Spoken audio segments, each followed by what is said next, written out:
Hey everyone, Mr. G back with another video, and in today's video we're going to learn about how to establish a situation in our fictional narratives, how to write the beginning of our story. So stay tuned and we're going to start the video.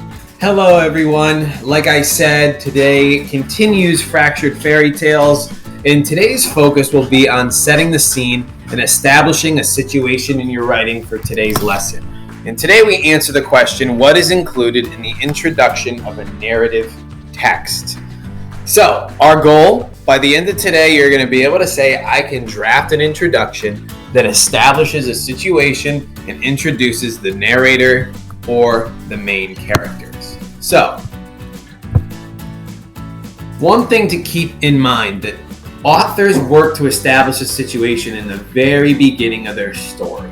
They don't introduce the characters, the setting, or the problem in the middle or the end. They say it right away.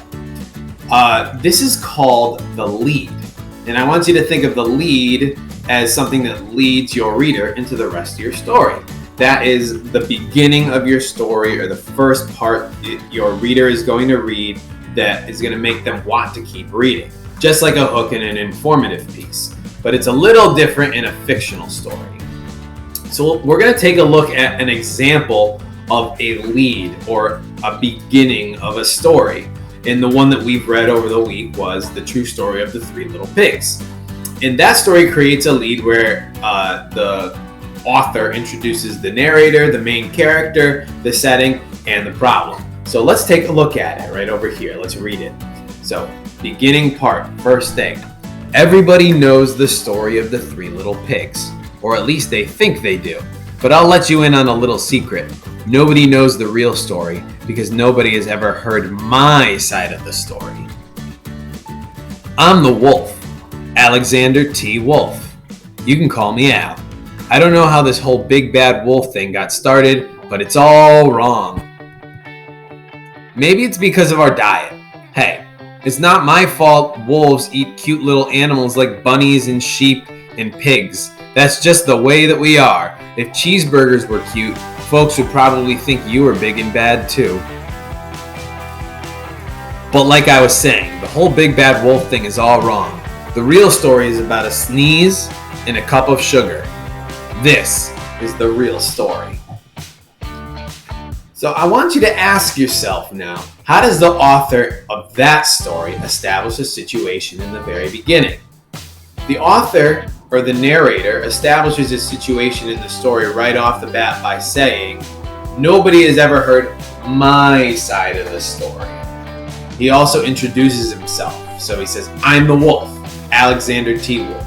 You can call me Al. So the author is using the strategy of introducing the narrator and the problem right away in the story. So the problem is nobody's heard his side of the story, and he is the narrator and the main character, so he introduces himself. So let's talk about some strategies you can use when writing the beginning of your story.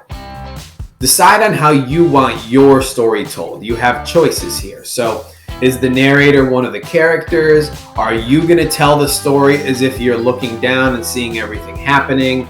Let's say that you're telling it from the point of view of one of the pigs. Let's say you decide to use the Three Little Pigs but change the point of view of how it's being told. You want to think about that when you write the beginning. So number one, start with introducing the setting, the characters, and introduce the problem. That is one strategy you can use when writing the beginning. So the first part of that introduction might look like this. I'm writing it from as if I'm writing my story. And if you remember in the video lesson the other day, I chose to write about the three little crabs and the big bad seagull. So what I do right here is I start by introducing the setting, characters, and introducing the problem. It was a bright and sunny day, and my brothers and I awoke with a feeling of excitement. It was time to leave our mother's sandcastle and live out on our own. Little did we know that there was something watching us from afar, something very, very hungry. So you can see right here, I'm introducing the characters, my brothers and I. It was a bright and sunny day, so a little bit of the setting. Time to leave our mother's sandcastle and live out on our own, so we know that it's taking place on a beach. And then little did we know there was something watching us from afar, something very, very hungry. So the problem in the story is introduced right away. Other strategies you can use include dialogue. So you can start with dialogue, which involves two characters talking to each other. So in this beginning that I make right here, I'm going to have some of my characters in the story talking to one another. Honey, make sure your bag is packed. High tide will be here soon, and I don't want you to be in a rush to move out, said my mom. It was finally the day for my brothers and I to make our own path in this big wide world and move to a new part of the beach and build our own homes. So as you can see here, I start with dialogue. Honey, make sure your bag is packed. High tide will be here soon, and I don't want you to be in a rush to move out, said my mom. So I already introduced one of the characters, but I'm using dialogue to do it. It was finally the day for my brothers and I, so I'm introducing the characters, to make our path in this big wide world and move to a new part of the beach and build our own homes. So the beach is the setting. So does the same thing here, introduces the setting and the characters and part of the problem, right? High tide will be here soon. I don't want you to be in a rush to move out. That's part of the problem. It introduces all of those things, but uses dialogue to start it off. And another strategy we're going to use is called using onomatopoeia. If you remember what that term means, it's essentially sensory dialogue. It involves a sound to start the story. So I start here by using onomatopoeia. I start by saying, whoosh. The waves started to crash as my brothers and I made our way out the door of our mother's sandcastle. It was finally time for us to make our way.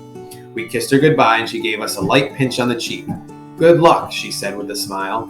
So I'm doing all of those things that I talked about, right?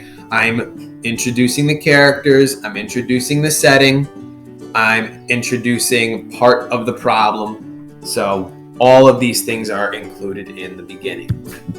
So here are some samples, and I've color-coded them for you guys to see.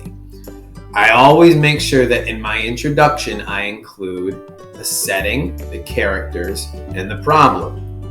In the first sample, what I'm going to do is I'm just going to go straight in and introduce the setting and the characters, and then talk a little bit about the problem in my last sentence. One warm day on the beach, my brothers George and Steve were walking with me to find a new spot for our homes. We had just left our mom's house to live on our own, like all crabs do on their second birthday. We had no idea how tough it would be. On that very day, we would be fighting for our lives. So, introducing the setting with one warm day on the beach, then the characters, my brothers George, Steve, and I. And then the problem is introduced last. We had no idea how tough it would be. On that very day, we would be fighting for our lives.